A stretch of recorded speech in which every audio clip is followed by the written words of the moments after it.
Boy, that was a good 20 minutes too. Man, we're on a roll. These are easy. Right. You're listening to And This Is Why I Love Comics.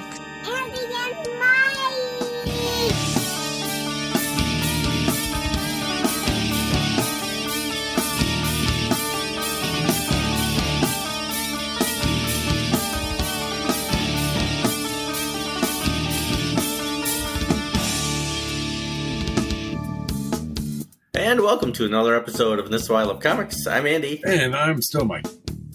Thanks for joining us here. This episode, we're kind of off the cuff, making some predictions 2025. Maybe in a future episode, we're going to talk about our predictions from last year. So we'll do that. But this episode, it's all about 2025. You know, the year that I'm going to do some great things. It's my year. If you're going to punch a hole in the universe, it's going to be this year. So that's my tale, and I'm sticking with it. And so far, I think I'm doing a good job. For the comic industry, Diamond filing for bankruptcy, that's a big issue. The comic industry with the independent publishers, a lot of them are doing crowdfunding, kind of bypassing the comic book store as a result, because it's like, I need the crowdfunding in order to get the comics going, but they get mailed directly to you as a consumer. So they're kind of bypassing the brick and mortar completely. It's kind of like, right. The equivalent of Amazon, where you no longer need to set foot into the store proper. No, they've been doing this for ages, so I wouldn't say this is new, but it's just, I'm seeing more and more and more kind of coming up with Diamond going away, so to speak. And if they actually do close up shop as a result, kind of curious to see how we're going to find more of the books. Like, you can just buy Image Comics direct, right, have it mailed. And it's like, well, they used to do that. Marvel, I remember my brother would get the Marvel Comics subscription. They'd give it, they'd mail every issue would come in the mailbox, folded in half, nice crease down the middle. Yeah, a little paper, a little sleeve. Yeah. A couple of my New Teen Titans Baxter run from there, from that subscription service, and you save money. I remember that going that route. Yeah, that's true. The issue is just that it bypasses the comic shops. Yeah. Yeah, and maybe even some of the really creative artists are doing it. Established people like Jimmy Palmiotti. Yeah, because I think he's got a Kickstarter going on. Yeah, Mark Millar. Yeah, big guys. And Mike Barron, I think, is doing Nexus as part of a Kickstarter, if I recall. I think it's Steve Rude without Mike Barron. But yeah, they're all working on stuff that you can just, Kickstarter, all kinds of things on their own. Maybe they saw it coming, with Diamond limiting and Marvel and DC backing away from it. Maybe they just thought it was the best option, and it probably is, because you get more of the profit. You get more profit. You're doing it yourself, and you get to see how many issues you need, and there's no overhead as much. You print what's been ordered. It's probably a smart cost savings. It's probably a lot of work at the beginning, though. You don't have to start it with very little funds and then hope you get it towards the end. Yeah. It's a lot of out of pocket to get things rolling. Break that inertia. Well, right. Some of it, looking at the state of the comics industry anyway, it's just, I just can't see, looking at with the comic shops, how that they have to buy 50 comics in order to get one variant cover. And then you have to buy 100 of that same issue to get 2 different covers. And it's just like, that's kind of a jerk move, in my opinion. Yeah. And this is like kind of the prediction is that I see it going to continue, because people want those variant covers. They want that one-of-a-kind cover, or like very limited release covers. And then they're going to but the comic shop, in order to get that, has to buy so many of those books that they'll never sell. And, we have a local comic shop that I see that happening a lot, where it's like they got the 1 in 50 cover, they got the 1 in 100 cover, but 2 months later, they have 98 of those issues still sitting in their back issue boxes. No one's going to buy those issues, but in order to get that one rare cover, they had to buy so many of it. It's like, that's not good for the consumer and definitely not good for the comic shop. Yeah, what do? Do they then turn around and sell that rare one and try at a to get higher their money? price, so they kind of almost Yeah. make up for the loss of, I was like, you want this cover? Well, it's going to cost you a little bit more. And all that stuff is a flash in the pan, because I don't think, or at least I'm not that aware of the industry to this secondary market level, where those covers just don't have the staying power on a price value. Like, here's the first appearance of Galactus. Here's the first, John Stewart Green Lantern or something like that. Those have value. Variant covers, they go for a lot of money just because they're so limited, but none of them, I don't think, have like, oh my gosh, that outdoes the first, Amazing Spider-Man #1 won't have that sticking power. It's like a trend for now, but in 10 years, will those variant covers really have that value? Well, some of those, there's people that only get variants and all that stuff. I understand those people, like, that's what you collect. Yeah. You want a Scotty Young, he's going to do a Scotty Young on every Spider-Man issue that's worth anything. He'll do that, and you can collect all those. That's great. But, I think for a lot of those, people don't even, unless they're researching it. Like, I don't know this variant cover exists that I might even want, an Alex Ross Shazam, you had to buy 300 issues of it just to get one. I'm not tracking that. So if I see it in the store and it's priced $100, I'm going, oh, that's cool, but I'm not ever going to own that book. If you have no knowledge of it, I don't miss what I don't know. Yeah, exactly. Yeah, and I'm not going through any like price guides. I'm not really looking online for like all the variants. Now, I will say that there is an app that I use on my phone that is absolutely fantastic. Not endorsed by it. Swear by this app. I know you have your own, but it's the League of Comic Geeks.com. It shows all the variant covers, so that way you can catalog your books and say, I have this version of the cover, not just that I have that issue, I have this specific version of the cover. And then when they reprint it for like Free Comic Book Day, they have the Free Comic Book Day version of it. So it's not like, it's still the same issue. It's just, I won't say I have like the Walking Dead #1, but I have the Walking Dead #1 Free Comic Book Day version.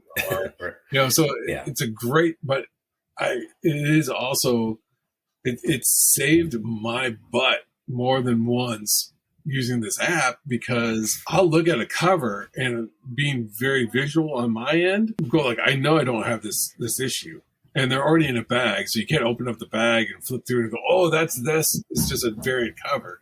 So I'll use this app, and it's like, oh, that turns out to be a variant of something I already own. So it saved me from buying so many duplicates because of the variants. Yeah, I use CLZ. I've had it for a long time. I've mentioned it in the past episodes, but I'm grandfathered in, and they do have the variant covers on there too. I wish I could say it saved my butt a lot of times, and it has saved my butt, but for some reason I've still picked up things that I already had a duplicate of. That's on me, not on them. If I'm in a dollar bin and there's a cool cover and I already know I have it, I might pick it up for $1. If it's, Darwin Cook Superman cover. Oh, yeah. Great. I will grab it. I already have the issue. I don't care. There's Darwin Cook cover right there. Yes. It's got to be special to me to get it, because, it's a Dan Jurgens cover. Well, yeah, I've got a bunch of Dan Jurgens covers. Superman, it looks good, but I don't need it. If I think it's worth that $1, but if there was a $20 price tag on it, I wouldn't get it. That's the only way I'll get variants. Unless, there's sometimes I'll go into a local shop, they'll have variants for, an extra $1, or something like that. I might, if the cover's really cool and I don't care about the original newsstand cover, I might spend that $1, but I probably won't. I just want the story. If the cover's great, in my opinion, the cover should always be good, no matter what issue it is, because that's what you're getting to sell other books. But, we could do a whole episode on covers, and maybe we should, what draws us in on covers. Yeah. What's our favorite covers and stuff like that. Have you seen, speaking of covers, producer Tony, write that down.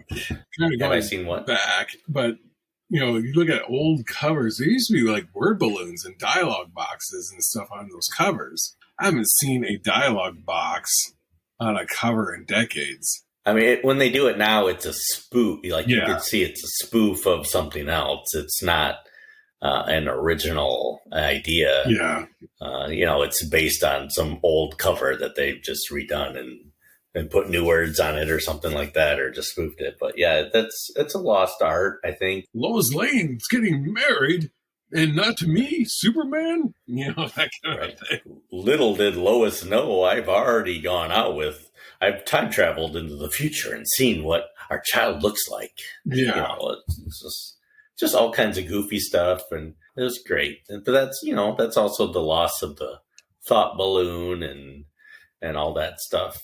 Just artistic styles changed. And while I missed it, I'm not sure. I can like both. I guess is what I'm trying to say. I do miss the. When you see an old cover and it's got a thought balloon on it, or just a balloon of a character speaking, it seems special to me. Like, and I'll always read it because it just draws you right into the cover. It should certainly be used more than it is. Yeah, because I mean, it's the very basis of what comics are built on. It's just what separates it from other mediums, and it's just I really kind of enjoy the fact that is something that you can only have done on a comic book. You couldn't have done it in a Time magazine. You couldn't really do it on a record label, so to speak. It really only works on a comic book. Yeah, it kind of makes it those kind of covers. I always think of it as a soap opera kind of dialogue, to draw you in, oh, I'm really your father, kind of thing. It's trying to show some interest of what's inside, but it always seems kind of soap opera ish to me. If only Lois looked at me like she looked at him, Now, speaking of, finding things in the dollar bin, had you seen the Dollar Tree comic rack? Not firsthand, I have not. I've heard about it, but I have not seen it. Yeah, we had my son and I just happened to have walked into a Dollar Tree as they were setting that up, and it's like, what? These are Dollar Tree comics? And I'm used to, I've seen that they had their Final Faction was a comic book that they had done for a toy line that was exclusively at Dollar Tree. This was DC Comics, $1.25 each comic books. I was absolutely stunned. It was to see DC Comics in a Dollar Tree.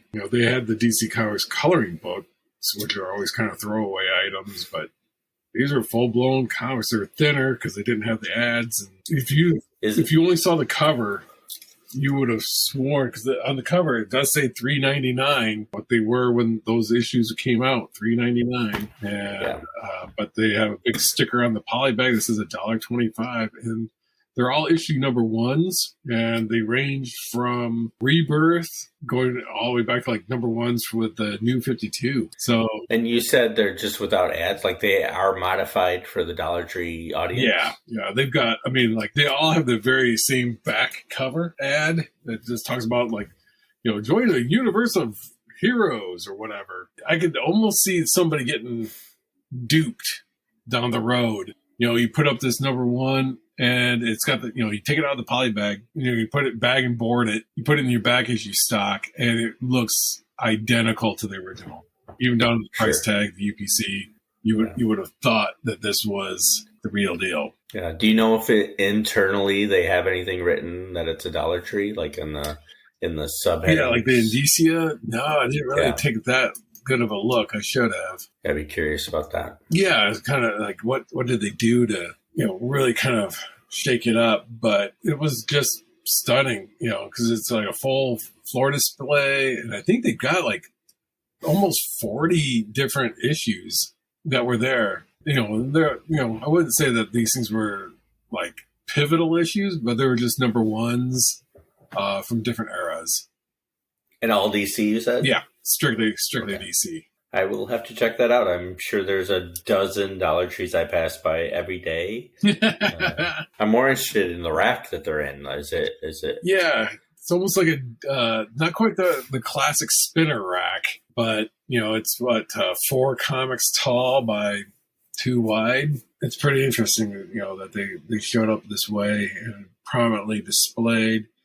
We had gone back because my son was into them. They're like, I'll grab a couple of these things. He grabbing a few here or there, and then we said, well, let's go. Like a week passes, and we decided to head back to the shop to see if there was any more of them that he wanted to pick up, and they were gone. I mean, people had come through and pilfered them all. So eBay has a ton of them, I'm sure. Then, right? Probably unloaded them all. Everybody's got to ruin everything. Can't let the little kids get them, or people who want. Yeah, I mean, we were trying to be. I had no interest in them myself since my son was getting them, but they were like, you know what, So we just grabbed the ones we wanted to get. And, I wasn't grab 4 or 5 of those. You can turn them around. It was pretty shocking. And we did, because they had already used up they sold them all. I did manage to snag one of those displays. Yes. So I have one, actually it's in my son's room. He's got it. So they didn't get new issues. It was just those. Yeah. So if you went in there now, would there be issue 2s of those? No, it's all just issue 1s. And that's what we were trying to think of. It's like, are they going to do another wave of these? But since they focus only on issues 1 of any of these titles, it was just to kind of get people intrigued enough to kind of go like, oh, okay, I'll go ahead and I'll find these at the other stores to get the rest of them. Or I'll go to a comic shop and get issue 2. Or, yeah.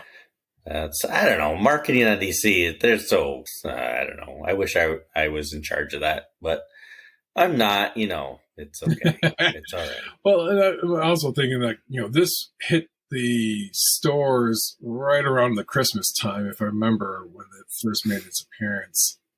So I think that a lot of these things were just like, let's get, stocking stuffers, or let's, we can throw a bunch of these comics since they're so cheap, put them in a box, and somebody's just got an instant collection. So, I was kind of stunned. I thought it was a good move. I know that, there was a wave that Marvel had put out their True Believers line. That was $1 for reprinting comics. And then DC doing what they usually do, and that's following Marvel's lead. And then they came out with their $1 comics, kind of like a play off of what used to be their giant size books. At the time. Yeah. But it was $1 comics and to reprint classic DC stories. But this one, they wound up kicking these things out and for $1.25. And it was a wide variety. They would have Super Sons to, Harley Quinn issue to Green Lanterns, of several kinds of Green Lanterns, several Flash, several Batman, even Batman animated series. So it was quite a, if you like Batman, there's probably 10 of them that were Batman related out of the nearly 40 or whatever. So it was a lot to choose from, and they had several of them in those racks. So yeah, if you get a chance, I would go ahead, give it a look-see if there's still some at your local Dollar Store. Yeah, I'll take a look. And see if there's any left. I doubt it if it's already February and they rated all of that one. But, there's a lot of them around, maybe. Yeah. There's a chance that scalpers have forgotten about a family tree down the street. So that prediction, I predict that, locally we've had a string of thieves at the local comic shops. Oh, really? Or gaming shops as it was. Yeah, they've hit a couple gaming shops, stole all the Magic cards. Oh, jeez. And stuff like that. Rookies in Lowell was the last one that I know of. No, actually, there was a store in Kalamazoo that also got that. I think you and I went to. No, it was me and Matt.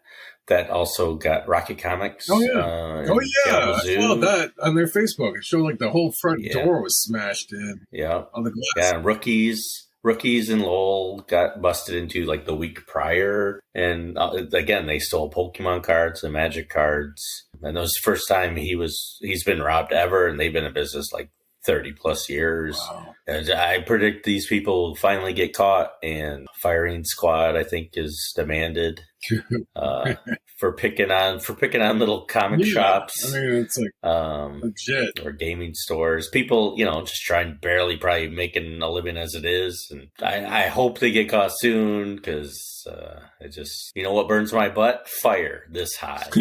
And that also burns my butt. Watch where you're buying stuff from. Maybe it's stolen. That's yeah. Well, I remember when producer Tony forwarded us that video of people at Gen Con who just, they were exhibitors.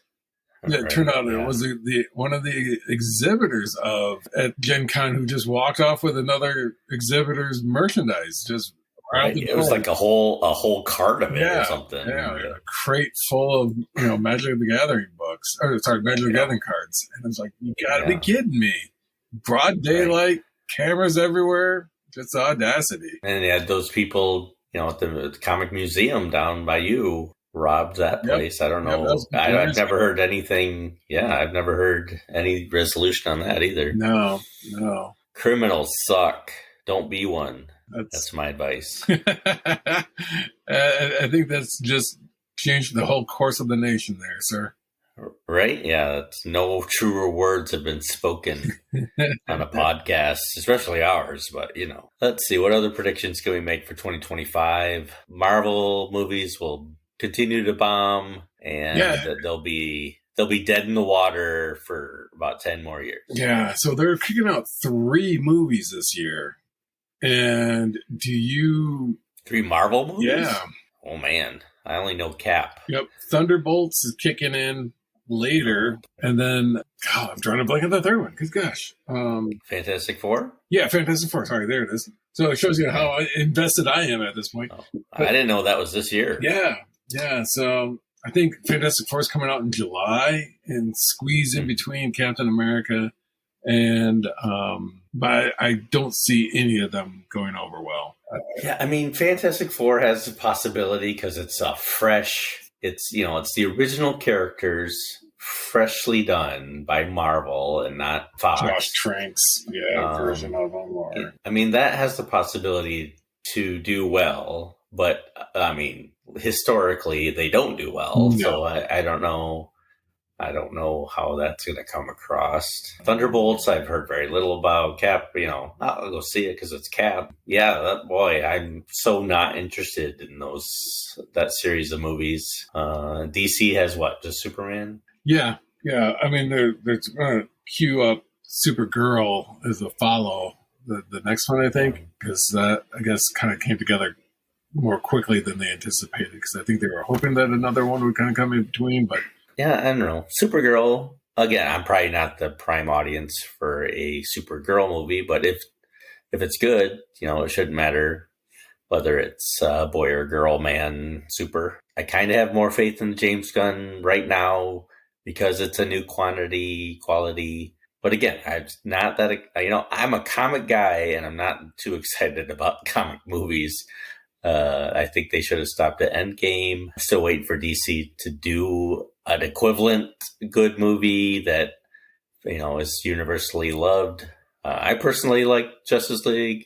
I personally like Superman, Man of Steel, but I can also understand why other people hated it. Probably my favorite movie that DC has done was Suicide Squad, the second one, just because it had a big Justice League villain at the end. Other than that, go back to Batman, Nolan's Batman movies for a DC movie that I like. Yeah, there's just not been that must-see feel anymore. Yeah.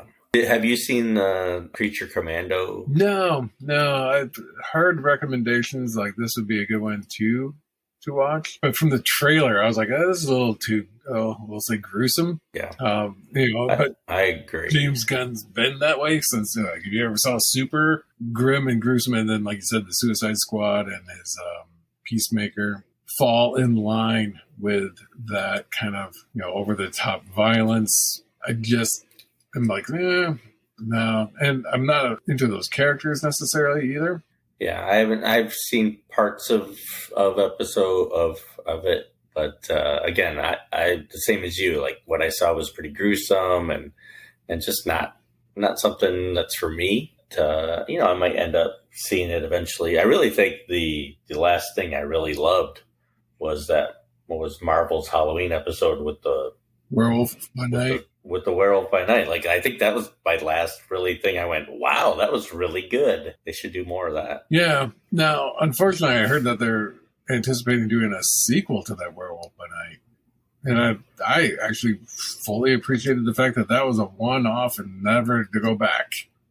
Yep. Yeah.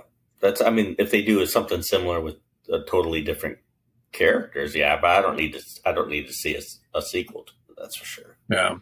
They did colorize that Werewolf by Night as well, and I watched a couple of clips of that, and I was like, no, it works really, really well when it's all black and white. It's more moody. Yeah, it made it special and different. Yeah. And it worked. Stood out very much from the rest of the Marvel cinematic stuff. I would watch that again. I've only seen it the one time, and that was enough. I mean, I could probably see it again in a couple of years and still think it was awesome. But yeah. Speaking of movies in black and white, had you ever seen the Shadow movie, the Alec Baldwin Shadow movie? If I did, I don't remember it. Yeah, it was during that kind of rough era of like everybody's trying to jump on the Batman bandwagon. So like the Rocketeer, the Phantom, the Shadow, they're all kind of coming out around the same time. There was a YouTube video I had seen. Highly recommend this video because it shows that movie should have been black and white.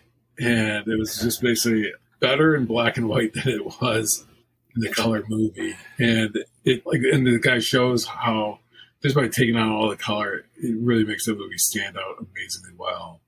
So I highly recommend that video, and it makes that movie, The Shadow, more of a film noir piece, and also greatly, greatly improves it.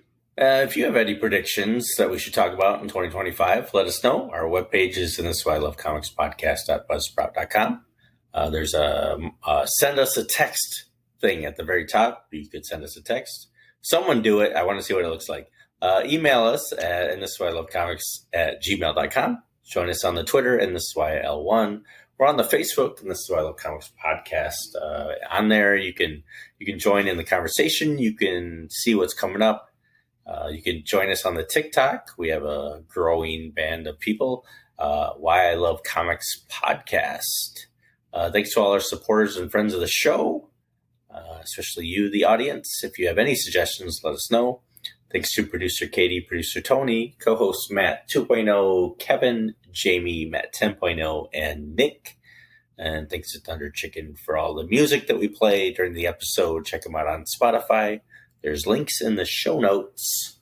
Next episode, so listen to us then for a little longer episode. We wish our friend Dave well as he heals up from his legs being bionicized. Is that a word?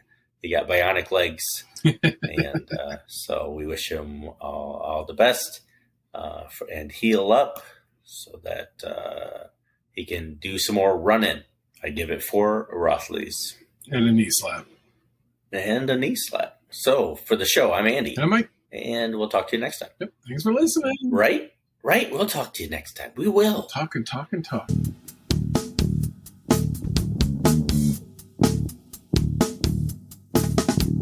And your supple chest is on me, and your skin melts around me, and your face is in between age and intimacy. And I would give you everything if I owned everything, as your tears bleed down on my thoughts we do. That's Listen what to the podcasts are all about, talking. next episode, longer episode. Don't tell me. Yeah. Suddenly we're going to complain about something for 2 hours. Just when you thought it was safe to listen to the podcast, here's some more long form. Well, they seem a lot happier in the shorter episodes. There's some focus.